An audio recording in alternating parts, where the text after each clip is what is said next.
जमना है, डरना नहीं है। और ये हालात जो है ना, एक बात ईमान वाले हो तो ये आयत, अब जो मैंने आयत कुर्सी की पढ़ा, एकदम आपका टेंशन दूर हो जाएगा। क्या आपको लगता है कि अल्लाह को इन हालात की खबर नहीं? अल्लाह क्या कहता है? ला तखुजू, पहले अल्लाह कहता है अल्लाहु ला इलाहा इल्ला हुवल हय्युल कय्यूम। ऐ मेरे बंदो, मैं वो अल्लाह हूं जो हमेशा हमेशा जिंदा रहने वाला हूं, हमेशा हमेशा बाकी रहने वाला हूं। और सुनो, ला ताखुज़ुहु सिनतुन वला नौम, और मेरे बंदो, न मुझे नींद आती है न मुझे ऊंघ आती है। और एक जगह अल्लाह कहता है वला तहसबन्नल्लाह गाफिलन अम्मा यअमलु ज़ालिमून। कुरान की दूसरी आयत में कहता है, और ईमान वालों, अल्लाह कहता है कि अल्लाह को बेखबर न समझो, ये जालिम जो कुछ भी कर रहे हैं अल्लाह को सब खबर है। इराक में क्या हो रहा है अल्लाह को खबर है, फलस्तीन गज़ा में क्या हो रहा है अल्लाह को खबर है, लेबनान, शाम और बर्मा, आसाम और कश्मीर में क्या हो रहा है सब अल्लाह को खबर है। और हिंदुस्तान में वजीर आजम क्या बावले चाले कर रहा है ये भी अल्लाह को, अरे बोलो, खबर है। और जब चलेगी ना उसके लाठी।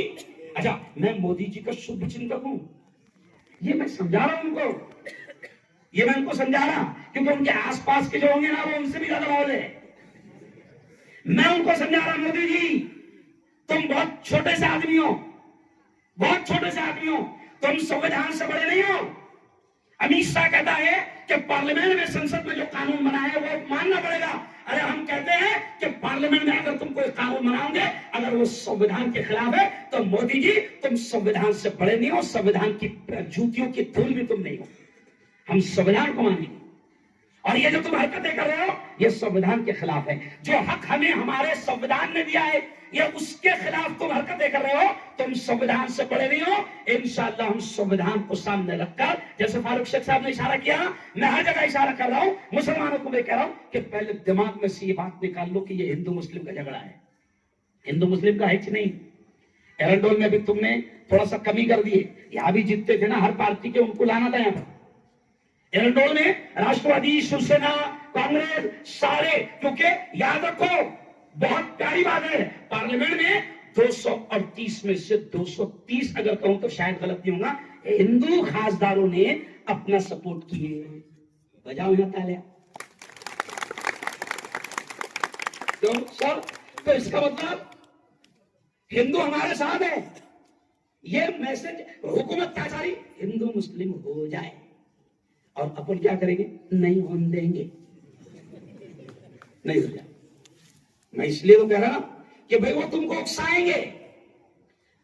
ऑल इंडिया मुस्लिम मोर्चा बोर्ड के बड़ों ने कहा कि तुमको उकसाया भी जाएगा, तुमको वर्गलाया भी जाएगा, तुमको बहकाया भी जाएगा, तुमको गुस्से में भी लाया जाएगा।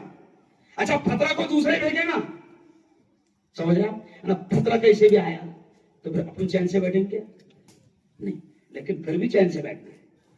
क्या कर रहा है?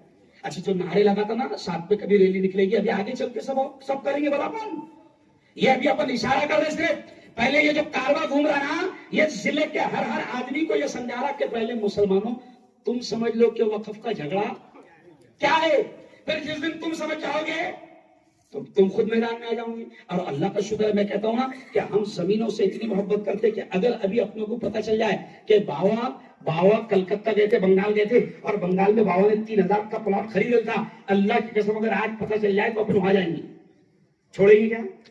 अरे बोलो नहीं। नागपुर आरएसएस का गढ़ है, मैंने वहां पर ये जुमला बोला, हर जगह बोल रहा हूं मैं, नागपुर आरएसएस का गढ़ है। मैंने कहा देखो मोदी जी, फालतू ये भावले चाले मत करो, हम इतने डेंजर कौम है कि सग्गा भाई भी एक बिल्लास घुस गया तो अल्लाह का शुक्र है उसको छोड़ते नहीं, किसको छोड़ते नहीं। अरे बोलो, आज सेंदूर में ये जुमला बोला मैंने तो वहां लोग बहुत हंस रहे, तो मेरे समझ में आ रहा था यार ज्यादा क्यों हंस रहे, थोड़ा ज्यादा हो गई थी, ज्यादा हंस रहे।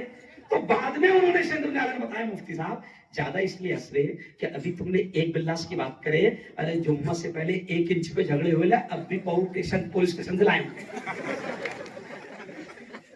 सही बात है सर, यही बोले तो मैंने कहा मोदी जी वोट डेंजर कौन है, हम समझ रहे आप, देश को हमने बचाया था। अच्छा, अभी एक खास बात, उलमा मैदान में उतरे हैं, रमजान के मुबारक महीने में रोजे की हालत में दिल्ली के जंतर मंतर पर उलमा ने धरना दिया, इसलिए हुकूमत घबराई हुई है, क्योंकि हमेशा हुकूमत को डर होता है किससे, अरे बोलो भाई, यहां से भी आजादी से पहले किसने बनाया?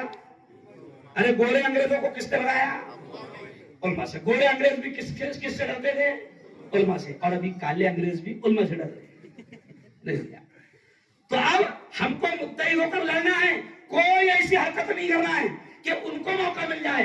हिंदू मुस्लिम तो होने नहीं देना है। अरे खुशी की बात है सर, 3 दिन 4 दिन हो गए कश्मीर के मामले को लेकर पूरे हिंदुस्तान से खबर आ रही है कि कहीं पर भी हिंदू मुसलमान का दंगा नहीं हुआ, अल्हम्दुलिल्लाह। यानी पता चला कि हुकूमत परेशान है कि साला लड़ रही क्यों भाई? नहीं परेशान तो कहते हैं, लड़ रहे क्यों है ना? इसलिए आपसे कह रहा है कि नहीं, अपने हिंदू भाइयों को साथ में लो, हिंदू में सबको स्टेज पर लाए।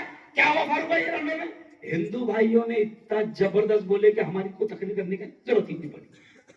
अच्छा, जब किसी गांव में हम जाएंगे, 15 लोग स्टेज पर बैठे हुए हैं, 7 लोग उसमें हिंदू है, तो हिंदुओं तक के क्या पैगाम जाता? अरे यार ये तो सबका दिख रहा हो प्रॉब्लम नहीं।